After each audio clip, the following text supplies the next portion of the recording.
everyone. This is Isaac White from the Crockett Tavern Museum here in the Morris, and I'm done with that accent. Okay, sorry about that. Terribly embarrassing, but you kind of get what I was going for, folks. Obviously, it's the month of October, spooky season, all that kind of good stuff. And we just wanted to remind you that coming up on October 18th from 11 a.m. to 5 p.m., we are going to be hosting our Haunted History event here at the Crockett Tavern Museum in Morristown, Tennessee. Now, of course, we have all sorts of interesting presentations, lectures, and demonstrations that we're going to be doing. Suffice it to say, yes, because they are such a crowd pleaser, we are going to be doing 2 firearms presentations and demonstrations just outside on the green. We are also going to be talking about sorcerers and soothsayers and all these kinds of witch trials and things like that because, well, it just kind of ties in with the history of what we're focusing on.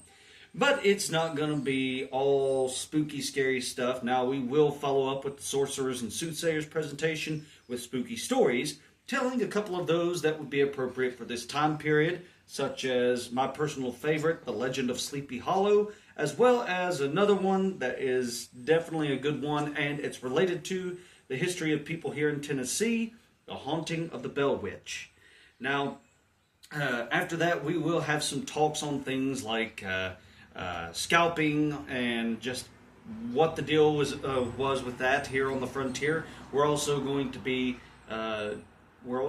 going ahead and doing some talks on hospitals of the 18th century and just how brutal, how horrific medicine and medical practices were from that time.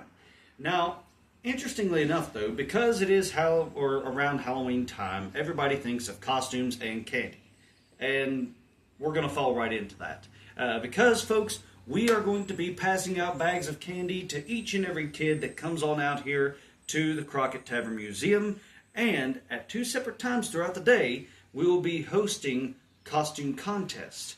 Now, whether or not the kid enters into the contest or even wins, they're still going to get candy, so don't worry about that. But we will be having, earlier in the afternoon, a modern costume contest. And then later on in the evening, we will be having a Crockett costume contest. So if a kid wants to come out as a Transformer and enter the competition, that's fine. Or if they want to come out as Davy Crockett and enter the competition, that's fine as well. But regardless, we're going to let the public be the judges, deciding who is going to win first, second, and third place, and they will all receive prizes accordingly. With that being said, we hope you will mark that date on your calendar, October 18th from 11 a.m. to 5 p.m. here at the Crockett Tavern Museum for a day full of frights and fun. So make sure to watch out and come on out for Haunted History.